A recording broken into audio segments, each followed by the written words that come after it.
China. China. China. China. China. China. China, because we can't continue to allow China to rape our country, and that's what they're doing.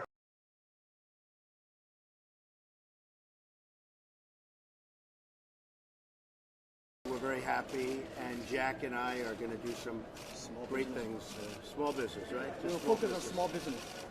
What about your confirmation hearings? Explain to us how you think about the U.S.-China relationship, given some of the comments that Donald Trump has made about China being a currency manipulator. Did that come up during your meeting? Well, I think first, in America, there's a freedom of speech, right? So he can say whatever he wants, and I respect, I understand. But of course, I have my views. We did not debate about the China-U.S. trade or manipulation. We did not debate. We did not. We agreed on something. Small business, developing the Midwest America, helping the farmers there, small business there, exporting to China. So we all agreed. But something that we did not discuss about the American the job losing to China, Mexico, and this. Can I share with you my ideas?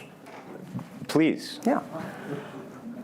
First, I think 30 years ago, when I just graduated from universities, I heard America had a wonderful strategy.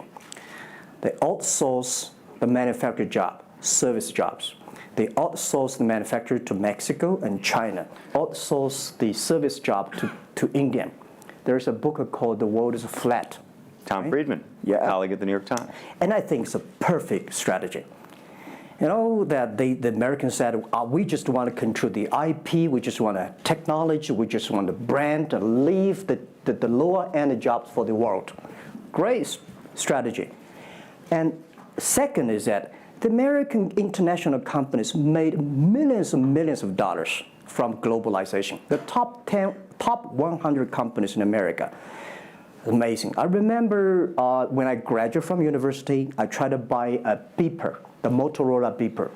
Cost me $250. My pay at that time is $10 a month as a teacher. And the cost of making that beeper is only $8 for a chip. Right.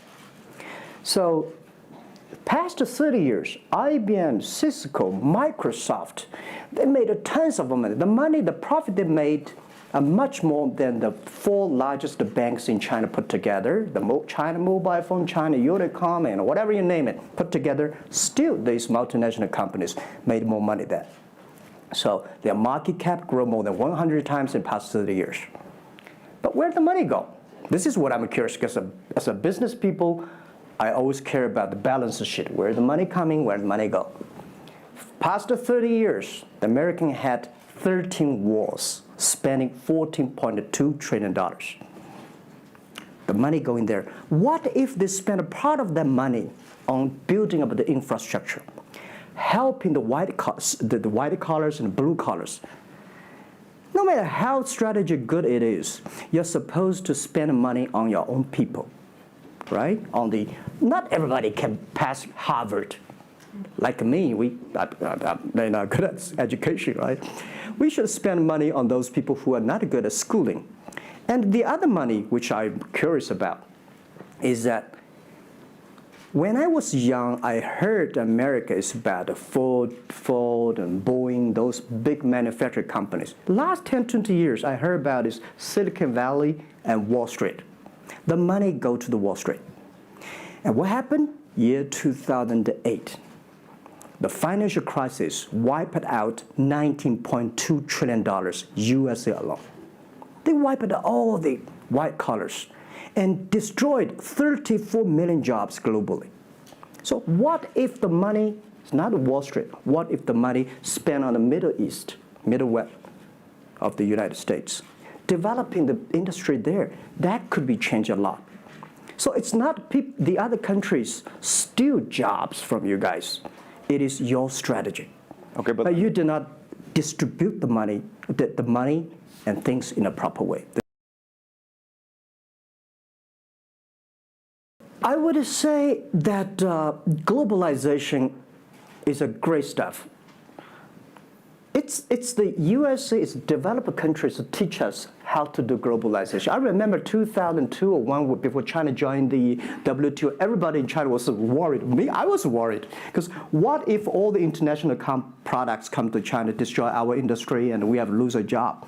So convince China, after 20 years, then you guys are telling, say, this is a terrible thing. I believe globalization is good, but globalization needs to be improved.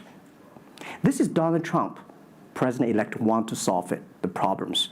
That globalization, I think, should be inclusive globalization. In the past 30 years, the globalization was controlled by 60,000 big companies. 100 years ago, globalization was controlled by several kings and emperors. What if next 30 years we can support 6 million business doing business across the board? What if in next 30 years we can help support 20 million small business can do business across the board? So this is something which I believe globalization should be inclusive.